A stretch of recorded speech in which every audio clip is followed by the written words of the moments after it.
বন্ধুরা, আজকের ভিডিওটি তোমাদের জন্য খুবই গুরুত্বপূর্ণ। তুমি যাকে প্রচুর ভালোবাসো সেই মানুষটা যদি তোমাকে অবহেলা করে, ইগনোর করে, তাহলে আজকের ভিডিওটি শুধুমাত্র তোমার জন্য। এই ভিডিওতে এমন কটা সাইকোলজিক্যাল কথা বলবো, যেই মানুষটা তোমাকে অবহেলা করছে, ইগনোর করছে, সেই মানুষটা তোমার কাছে এসে ক্ষমা চাইবে। কি বিশ্বাস হচ্ছে না? তাহলে এই টিপসগুলো কাজে লাগিয়ে দেখো। আমি তোমাকে চ্যালেঞ্জ করে বলছি, সে জীবনে তোমাকে ইগনোর করবে না। দেখো, সবার প্রথমেই জানতে হবে যে হঠাৎ করে মানুষটা কেন ইগনোর করছে। এর জন্য রেসপন্সিবল কিন্তু তুমি। তোমার কোনো ভুলের জন্য সে হয়তো তোমাকে ইগনোর করছে। তোমার কাছ থেকে এমন কিছু ব্যবহার সে পেয়েছে যার জন্য সে তোমাকে ইগনোর করছে। তাই এমন কিছু টিপস তোমাকে অ্যাপ্লাই করতে হবে যাতে করে সেই মানুষটা তোমাকে আর ইগনোর করতে না পারে।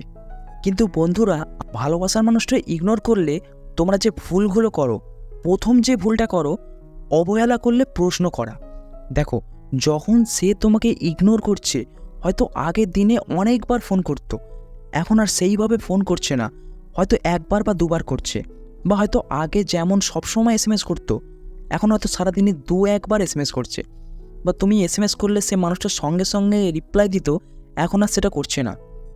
বা তুমি কথা বলতে চাইছো, সে তোমাকে ব্যস্ততা দেখাচ্ছে। আর এই জিনিসগুলো তুমি যখন একটা সময় আর মেনে নিতে পারবে না, তখন সবথেকে বড় ভুলটা যেটা করো, তাকে প্রশ্ন করে ফেলো যে তুমি আমাকে হঠাৎ করে এতটা ইগনোর কেন করছো, আমার ফোন কেন ধরছো না, আমার এসএমএসের রিপ্লাই কেন দিচ্ছ না। এই যে তাকে জিজ্ঞাসা করে ফেলো, এটা কিন্তু সবথেকে বড় ভুল করো। ও তো তখন ভেবে নিল যে তুমি ওর জন্য পাগল হয়ে যাচ্ছ। ও ফোন করেনি বলে, ও এসএমএস করেনি বলে তুমি ছটপট করছো, তুমি কষ্ট পাচ্ছ। আর এটা যখন তুমি নিজেই তাকে বুঝিয়ে দিচ্ছ যে তুমি তারই অবহেলা সহ্য করতে পারছো না, তার অবহেলা তোমার প্রচুর কষ্ট হচ্ছে, তখন দেখে নিও সে তোমাকে আরও বেশি অবহেলা করবে, আরও তোমাকে কষ্ট দেবে। তুমি যখন তাকে বুঝিয়ে দিচ্ছ তার অবহেলা তুমি এত কষ্ট পাচ্ছ, সে কিন্তু তোমাকে আরও দ্বিগুণ অবহেলা করবে। কারণ সে বুঝতে পারবে আমি যত অবহেলা করবো তত কষ্ট পাবে, যত অবহেলা করবো তত কষ্ট পাবে। ভালোবাসার ক্ষেত্রে এই সাইকোলজিক্যালটাই কাজ করে। কারণ বন্ধুরা, ভালোবাসার মানুষটা যদি একবার বুঝে যায় যে তুমি তার জন্য পাগল হয়ে যাচ্ছ, তার জন্য থাকতে পারছো না, তার অবহেলা তুমি মেনে নিতে পারছো না, সে যদি একবার জেনে যায়, সে কিন্তু তার দূরত্ব বাড়িয়ে তোমাকে আরও কষ্ট দেবে। এটাই বাস্তব। দ্বিতীয় যে ভুলটা করো, মাথা গরম করে মেজাজ হারিয়ে ফেলো।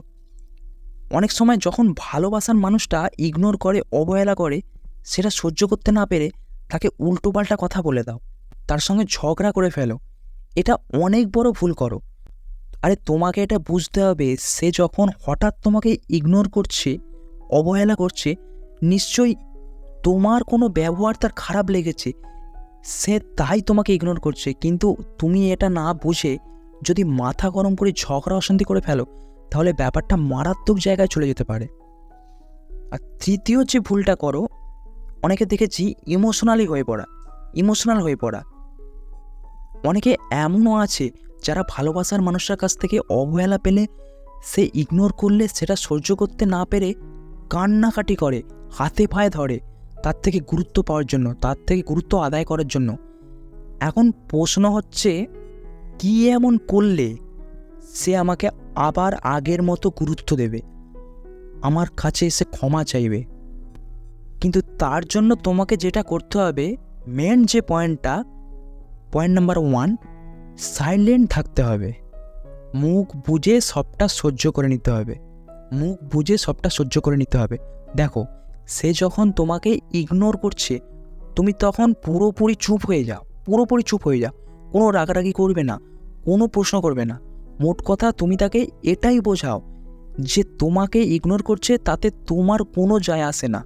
আর তুমি যখন বুঝে যাচ্ছ সে তোমাকে ইগনোর করছে, তুমি তখন তাকে 3 গুণ ইগনোর করো। হ্যাঁ, ঠিকই শুনছো, সে যখন তোমাকে ইগনোর করছে, তুমি তাকে 3 গুণ ইগনোর করো। সে তোমাকে সারাদিনে 2-1 বার ফোন করছে, তুমি তাহলে যেচে সারাদিনে অতবার একদম ফোন করতে যাবে না, তুমিও একবারই ফোন করো। সে যদি তোমার এসএমএসের রিপ্লাই 10 মিনিট পর দেয়, তুমি 2 ঘন্টা পর রিপ্লাই দাও। সে যখন একবার ফোন করবে, তুমি বলো একটু ব্যস্ত আছি, পরে কথা বলছি। মোট কথা, সে তোমাকে ইগনোর করছে সেটা তো সে খুব ভালো করে জানে, কিন্তু সে যে ইগনোর করছে বলে তুমি তার জন্য জল থেকে তোলা মাছের মতো ছটপট করছো, কাঙ্ক্ষিত অপেক্ষা করে বসে আছো, এটা তাকে কোনোভাবেই বোঝানো যাবে না।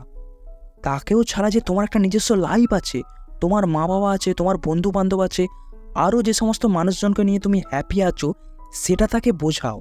তাহলে দেখবে তোমার এই পরিবর্তন সে কোনোভাবেই মানতে পারবে না, সে সহ্য করতে পারবে না।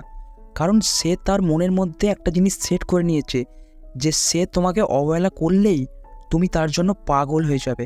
কিন্তু তোমার পরিবর্তন সে ছটপট করবে, সে প্রচুর কষ্ট পাবে। তখন সে বাধ্য হয়ে তোমার কাছে ক্ষমা চাইবে, তোমার পা ধরে ক্ষমা চাইবে যে আমার ভুল হয়েছে, তুমি কেন এইরকম করছো, তুমি কেন এইভাবে কথা বলছো। তখন তুমি বলবে, আরে কোথায় এরকম করছি, আমি তো ঠিকভাবেই কথা বলছি। তখন তোমার মুখে এই কথা শুনে সে আরও জ্বলবে।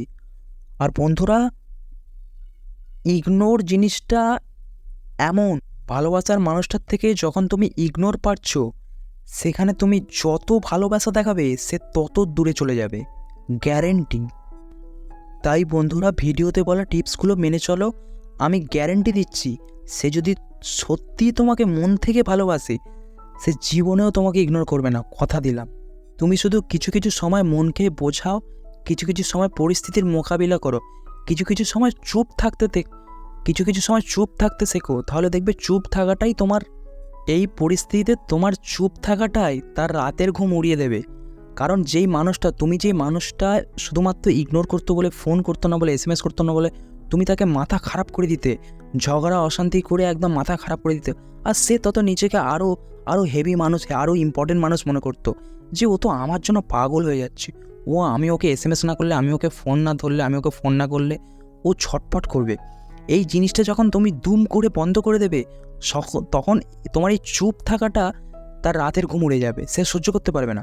তাই এই জিনিসটা ফলো করো, আমি গ্যারান্টি দিচ্ছি তোমার পরিবর্তন হবেই পরিবর্তন। তাই ভিডিওটি এখানেই শেষ করলাম। ভিডিওটি যদি ভালো লেগে থাকে একটা লাইক করো, আর আমাদের চ্যানেলটি সাবস্ক্রাইব করে বেল আইকনটা অল করে দিও, যাতে করে এই রকম আরও ভিডিও সবার প্রথমে তোমার ফোনে নোটিফিকেশান যায়। তো দেখা হচ্ছে পরের কোনো একটি ভিডিওতে, ততক্ষণের জন্য ভালো থেকো, সুস্থ থেকো।